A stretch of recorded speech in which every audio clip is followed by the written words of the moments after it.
Si tuvieras que escoger un dolor, ¿cuál escogerías? ¿El dolor de no ser tú mismo o el dolor de que siendo tú mismo habrá personas que no te acepten? El día de hoy estaremos hablando de El mito de lo normal, un libro que escribió el doctor Gabor Maté. Gabor Maté es un médico, psicólogo canadiense de origen húngaro. Tiene un enfoque muy humano, muy poco juicio, muy holístico, con temas de trauma y temas de adicciones.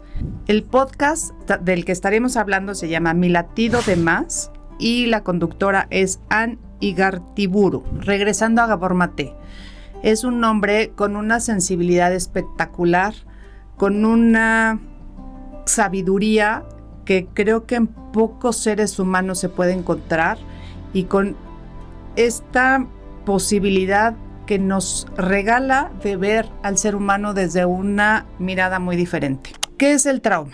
El trauma es una herida de la mente, de las emociones y del alma, y si no se cura duele.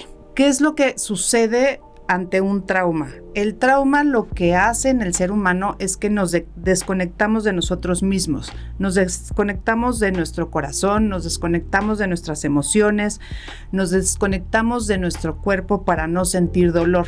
Cuando nos enfrentamos a un trauma, lo que sucede es que todo nuestro ser se pone en modo supervivencia.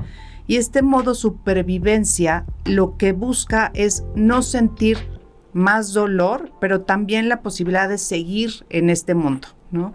Cuando yo considero que quien soy pone en peligro mi supervivencia, entonces en ese momento aprendo que quien soy es peligroso y que debo de convertirme en otra persona diferente para poder seguir sobreviviendo. Esta desconexión es lo que no permite que nosotros resolvamos el trauma. La desconexión no es el trauma, la desconexión es la consecuencia de un trauma, pero esta desconexión es la permanencia de un dolor.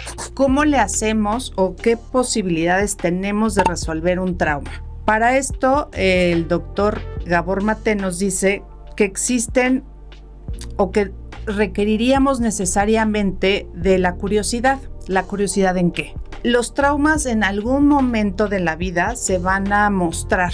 ¿De qué forma? De diferentes formas. La vida nos va a ir poniendo como esta posibilidad de observarnos y de entender que lo que estamos haciendo y desde la forma en la que estamos actuando tiene que ver con un trauma. ¿Qué es lo que podemos observar en nuestra vida? Puede ser desde una enfermedad física, puede ser una enfermedad mental, puede ser un rompimiento, ¿no? Que en algún momento rompa mi relación y me divorcie, que tenga problemas en mi trabajo. Todas estas situaciones nos dan la posibilidad de observarnos, nos dan la posibilidad de ver qué es lo que está pasando con nuestra vida y de tener esta curiosidad de observarnos tan profundamente que podamos poner esta posibilidad de que estas acciones provienen de un trauma. Se han hecho varios estudios o se han hecho varias observaciones acerca de la gente que está ya a punto de morir en los hospitales, y se ha visto cuál es el remordimiento más grande o los 5 remordimientos más importantes que tienen las personas ya a punto de morir.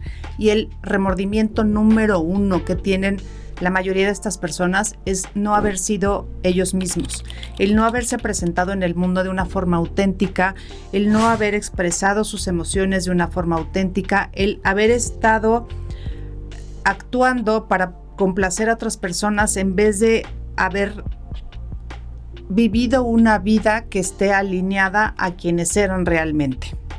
Todos nacemos conectados a nosotros mismos. Es el trauma el que hace que nos desconectemos en algún momento, y es importante que entendamos esta parte para poder realmente sanar este trauma. El trauma en ocasiones genera adicciones, y la adicción no es una respuesta heredada a una realidad que no existe. La adicción es una respuesta del ser humano para olvidarse del dolor.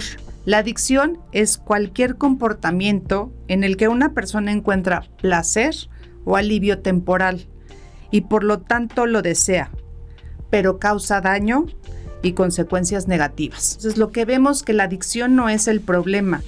Y Gabor Maté en muchos de sus entrevistas ha dicho, cuando nos encontremos frente a una adicción, la pregunta no es ¿por qué la adicción?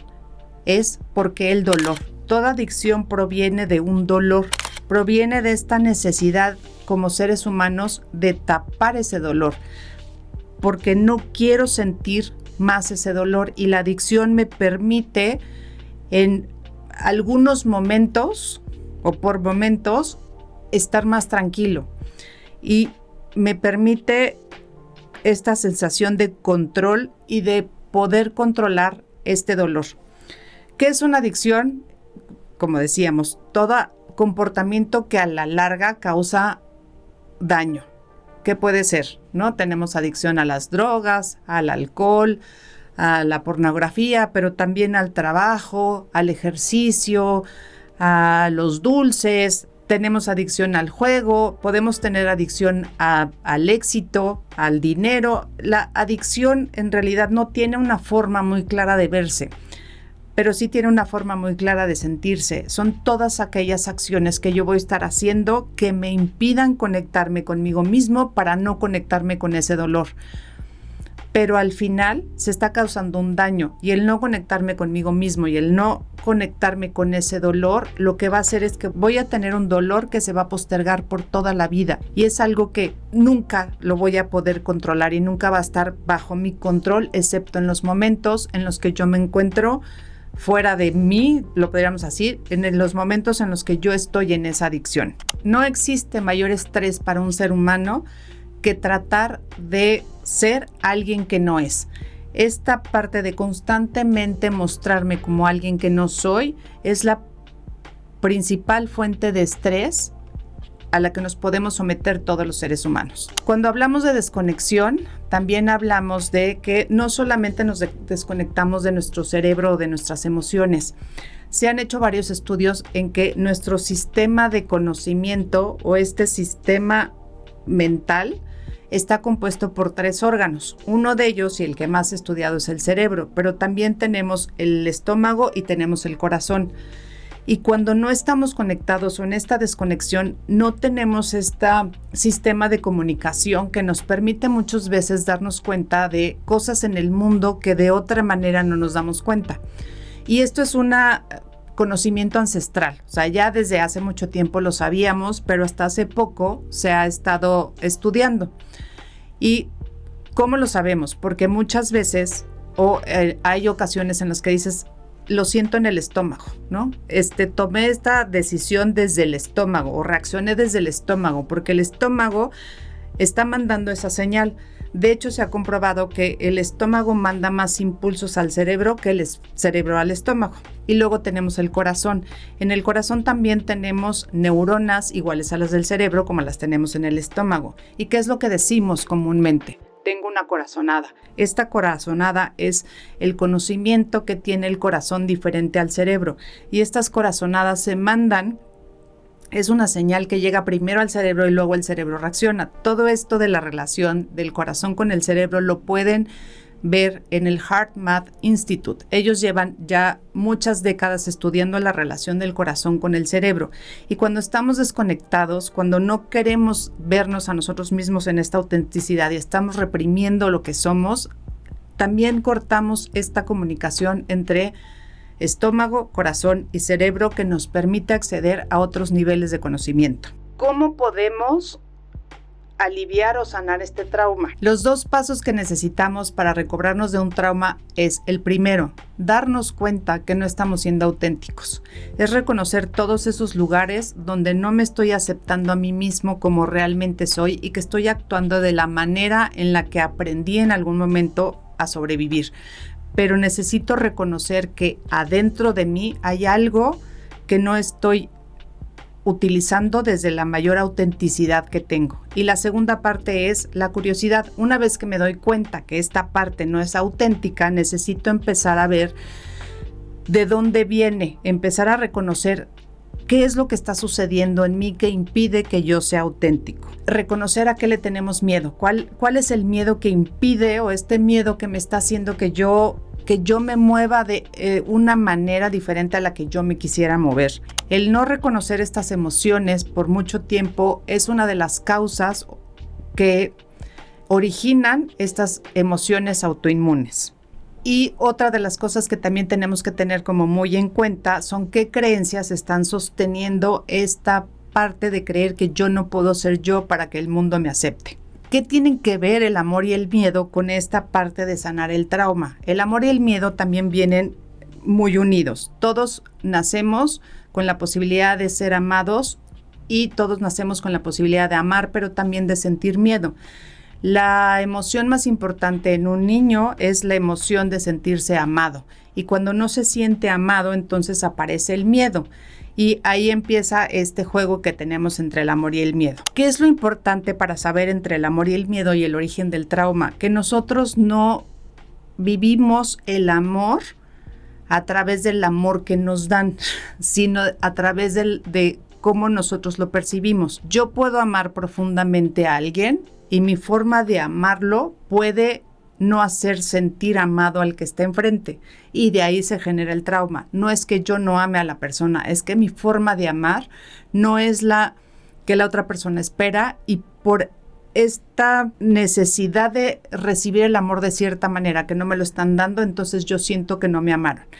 Y el reconocer como adultos que probablemente no sea un tema de que no me amaron, sino de que yo no sentí que me amaban, de ahí se genera un trauma. Y una de las cosas que debemos de tener en cuenta y con mucha conciencia es que este trauma lo vamos a pasar a nuestras generaciones siguientes. No es una maldición, pero de alguna manera a través de mis acciones yo voy a pasar ese trauma a mis hijos, y si ellos no lo resuelven será a los hijos de mis hijos. Por eso es importante voltearnos a ver y tratar de sanar todos esos traumas para que la gente que está cerca de nosotros no los tenga que volver a vivir. Para poder sanar nuestros traumas, además de esta parte de darnos cuenta y la curiosidad, también hay un elemento del que ya hemos hablado muchas veces, y es la valentía. Y la valentía es este silencio que acompaña a las respuestas. Es tener estos momentos o esta capacidad o esta elección de estar en silencio para poder ver todas estas señales que la vida, mi cuerpo, mi mente, mi corazón y mi estómago me están dando, para entender de dónde se originó el trauma y buscar cuál es la forma que más se alinea a mí para sanarlo. Este tema de la sanación del trauma no existe solamente una fórmula, existen diferentes formatos en los que nos podemos sanar del trauma, y cada uno de nosotros tendríamos que buscar la forma que sea más alineada a nosotros mismos para poder superarlo. Y por último, me gustaría definir a la valentía como atreverme a estar en silencio para poder escuchar lo que realmente habita en mí.